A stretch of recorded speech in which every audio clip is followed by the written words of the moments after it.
Do you have to go with, if Matt can't go, do you have to go with 11 forwards and 7D? Yeah, that's what we're going to find out in the next few minutes. It'll be either 11 forwards or we will maybe make a quick recall. We got a couple guys on alert right now, so next probably 10 minutes or so, we'll hopefully know what we're going to do, and then we'll put things into place, and then we'll get the information to you when we make that decision. Barry, how's Delzato fit in with you guys? He's fit in really quite well. I think just obviously another young defenseman, offensive upside. I think he's played really well. I think probably out of all the games he's played, maybe his last one was maybe his weakest for us, but he's been pretty good. I like what he does. He has the ability to transport the puck. He has the ability to pass the puck on the tape. He makes really good plays. He's got a good stick around the net, which is really good for a young defenseman, and his battle skills are pretty good. So for the most part, I'm very quite happy with him. Last game, he was probably his lightest game for us at this point. Barry, the last time Anaheim was in town, what stands out in your mind about that game? More than anything, the two goals they scored get back in the game, I thought were a little bit on the weak side, from our side. But the biggest thing about that game is that they got depth, come at you with four lines, and then obviously their big guys stepped up in that game. The goal scorers were Getzlaf, Barry, I think it's Selanne, I think Carter too. Yeah, so their top players were the top players. Their big names scored all their goals, so you just got to keep those guys off the map.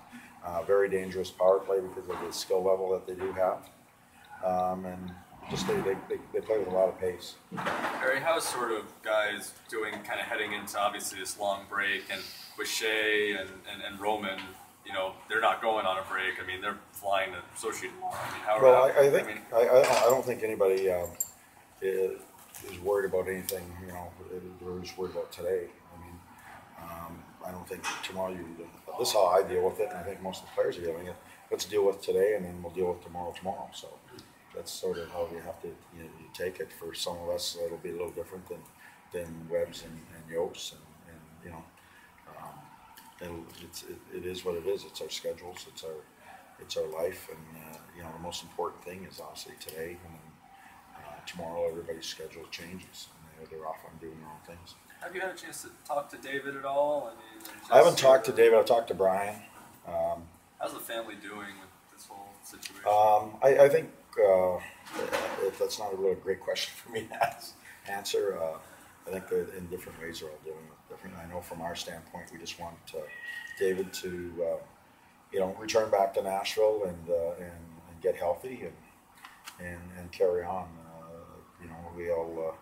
One of the things that about David and the Poyle family, and I've been around David for a long time, is David is a very caring person. He cares about the people, he cares about the team, he cares about the community he lives in. He's a very caring person, and because he's such a caring person, when something happens to him, there's a lot of people that are concerned and care for David, and we're just hoping that David, everything is fine and he heals up, and it'll be as good as new once he heals up. That's what we're all hoping for. You've worked with him so closely for so long. Is it difficult for you on a personal level? Yeah, it is. Yeah, because I know it was sort of a freak accident that happened, and the last thing you want is that to happen, to someone that you care about.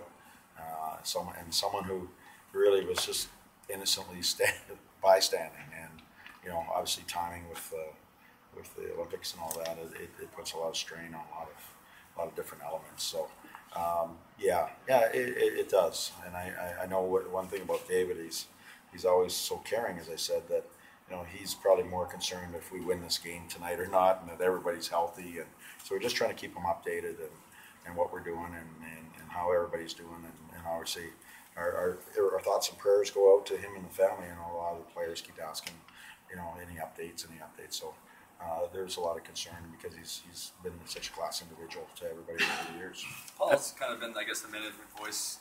Obviously, we're all concerned about David. Paul's been the management voice you're probably dealing with most at this stage? How are things sort of with him in terms of working with him? I mean, Fine. the same as usual, or Yeah, same as usual. I mean, when David's not there, he's doing the same thing. He's keeping, David updated through Brian mostly, and Brian's there, and so yeah, it's been fine. Yeah, no problem. in terms of the game, Teemu not here. Sad that he's not going to play here tonight, or what? Well, what do you me, think? from a personal level, I've always, I grew up in Winnipeg, and I watched Teemu Selanne start out in Winnipeg, and he's one of the, there's just certain players that have such class and such, they've been such good players for so long, that just, Teemu will come by and go, hey, coach, how are you? And you see the finished flash flying down the ice, that type of thing. I enjoy those players that are great players that have had great careers, and being a part of just being in the NHL and seeing those guys go through over the years, be it the Chris Brongers and the Teemu Selannes and people like that, the Isermans, and being a part of the game and those guys going through while I'm behind the bench. It's a little bit strange. We'll get a chance hopefully in Anaheim to see him one more time and go back up there. So, it'll be a little different. Barry, last time the Ducks were here, Carter Hutton did not play behind Mazana. What's changed for him in the last month? Seems like he's turned things around. Well, I think he's done a lot of work with Mitch Korn, and then it's easy being a backup goalie, as Mitch would say. Anybody can be a backup goalie until you have to play, and he's got that sort of number one mentality of feeling comfortable in the league. I mean, he had one NHL game under his belt before this year, and now you're playing behind the youngest defense in the National Hockey League. So, that makes the transition a little harder.